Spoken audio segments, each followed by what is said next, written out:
अहिल्याबाई होलकर की 300वीं जयंती पर कौशाम्बी पहुंचे प्रभारी मंत्री दिनेश प्रताप सिंह का विवादित बयान सामने आया है। मंत्री ने बिना किसी का नाम लिए सिंदूर और राखी को लेकर विवादित टिप्पणी की है।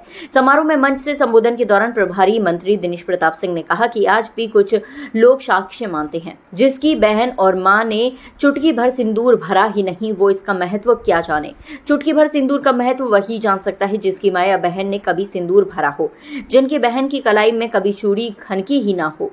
मंत्री के इस बयान के बाद सियासत गर्मा सकती है। भले ही मंत्री ने किसी का नाम नहीं लिया हो, लेकिन उनके बयान को लेकर सियासी गलियारों में चर्चाएं तेज हो गई हैं। फिलहाल इस बयान को लेकर किसी विपक्षी नेता की प्रक्रिया सामने नहीं आई है, लेकिन मंत्री की ये टिप्पणी सियासी तूल पकड़ सकती है।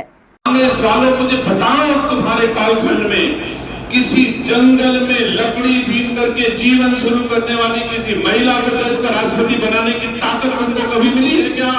तुम्हारे मन में ऐसे भाव पैदा हुए क्या? तुमने जिस रूप में आज द्रौपदी मुर्मू जी हमारे देश के महामहिम श्री राष्ट्रपति के पद पर शोभायमान है, क्या ऐसा अवसर किसी मातृशक्ति को कांग्रेस ने कभी दिया है क्या? लेकिन हमारे देश के प्रधानमंत्री जी ने सर्वोच्च पद पर आज भी अपनी वैदिक संस्कृति के आधार पर, सनातन संस्कृति के आधार पर मातृशक्ति को आगे करके, मातृशक्ति का सम्मान बढ़ा करके तब से आज तक उत्तरोत्तर कर रहे हैं। और मुझे पता चला है, आज पीडीए का नाम लेने वालों से पूछता हूं कि लोक माता अहिल्याबाई होलकर कौन थी? क्या तुम्हारे पीडीए के एजेंडे में नहीं है?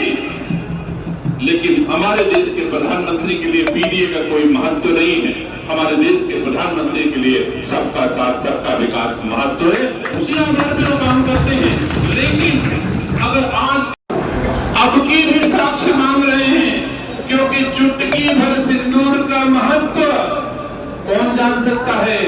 जिसकी बहन और जिसकी मां ने अपनी मांग में कभी चुटकी भर सिंदूर भरा ही नहीं, वो कैसे चुटकी भर सिंदूर का महत्व समझ सकता है?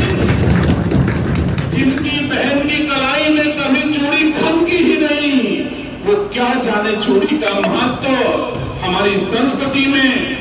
तो अगर किसी बहन ने राखी में राखी बांध दी तो भाई मरते दम तक उस राखी की रक्षा करता है। यही हमारी